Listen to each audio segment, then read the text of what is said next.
18 feet by 30 feet, was built for the Northwest Mounted Police. In that same year, a 90-day quarantine on the import of U.S. livestock was placed, and quarantine duty was performed by the Northwest Mounted Police. So animals were held in the Wood End posts and quarantined there before they could cross the border into Canada.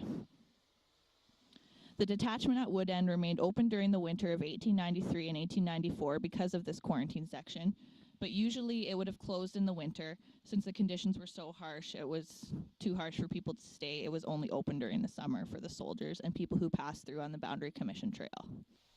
So now I'd like to invite you to come into the Wood End Post, and I'll give you a little tour about the history of the Northwest Mounted Police. So here you can see we have our display called Raising the Force. So from 1870 to 1873, whiskey runners from the United States were moving across the border into Canada and setting up whiskey posts outside of Calgary, north of Calgary in Alberta. And because of this, Sir John A. Macdonald, the Prime Minister at the time, commissioned a brand new police force to move west and deal with the whiskey trade, and to also make contact with First Nations groups and make peaceable contact so that the West could be settled for new settlers who were going to be moving out there and starting homesteads. John A. Macdonald was also concerned with the fact that they wanted to unite British Columbia with the rest of Canada. So building the railroad across the prairies was critical. And in order to do this, treaties and peaceable contact had to be established with the First Nations that were already living there, and the whiskey trade had to be put to an end. So the Northwest Mounted Police were established as a police force to maintain peace and order in the West. Now I'd like to tell you a little bit about the actual trek, the original trek that the Northwest Mounted Police made in 1874.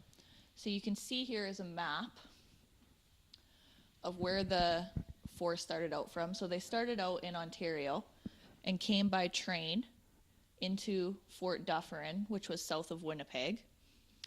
And from there, the force moved out on foot. So the force consisted of over 300 men, horses, oxen, Métis guides, Red River carts.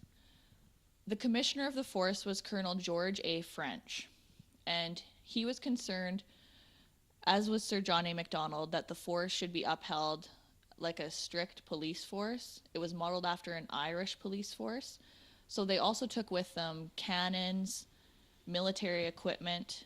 They drug all of this across the prairie, all the way eventually up to Fort Edmonton and to Fort Whoop-Up outside of Calgary. So they started out, and it was extremely slow going. It was 300 men. At times they would be the beginning of the forest to the end of the forest. There'd be miles and miles between them. So they started out moving, and eventually they ended up in Wood End, where we are now. And it was kind of a safe haven for them. It was a place of rest. They rested here and recuperated. And then eventually, it was here that Colonel French made the decision to split the force. The horses that French had selected for the trek were not prairie stallions or mustangs. They were English-bred horses, riding horses, and they weren't used to eating prairie grass. And as a result, many of them fell sick, and many of them died. Also, many of the men were ill, injured, sick. The morale was running very low. Colonel French didn't have a very good rapport with his men. He didn't really understand the prairie life. He didn't trust his Métis guides. So it was at this point, at Wood End, where we are now, that French decided to split the force and send half of the horses, the sicker horses, some of the injured men, north up to Fort Ellis, then on to Fort Carleton, and eventually up to Fort Edmonton. The rest of the force would continue along the original trek planned, going through what is now western Saskatchewan, through the Cypress Hills, and to Fort Whoop-Up, which is south of what is now Lethbridge.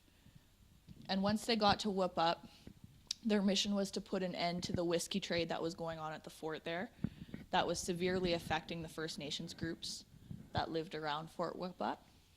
So Wood End is very significant because it was at that point that the force split. So it was a crucial turning point in the trek, when half of them went north to Fort Ellis and then on to Fort Edmonton, and half continued west on the original plan.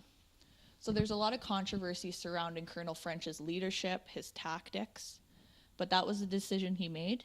And the force that went north eventually did reach Fort Edmonton, often traveling through some of the coldest winter months. So thanks for joining me here at Wood End Post, which is also the Northwest Mounted Police Museum in conjunction with the Estevan Art Gallery Museum.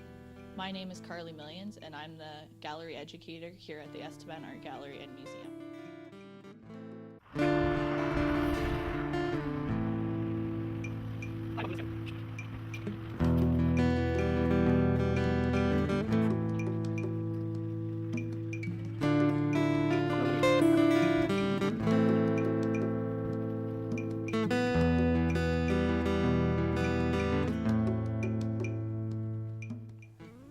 Thank you for joining us as we've watched another episode of Yes, Gargoyles Do Live in Saskatchewan.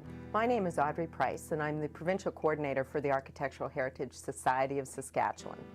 I want to tell you a few things about us, about what we do to help keep our built heritage for our future generations. We're a nonprofit society supported by SaskCulture and Saskatchewan Lotteries, whose main focus is to be the catalyst for education and preservation of Saskatchewan's built heritage. We do this by offering membership in the society to individuals and various organizations across Saskatchewan.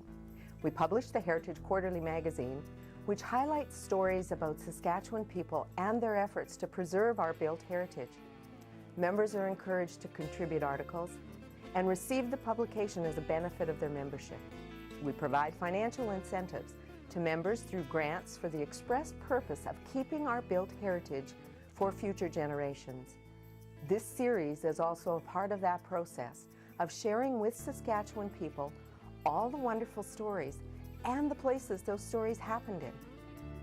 Thanks for watching another episode of Yes, Gargoyles Do Live in Saskatchewan.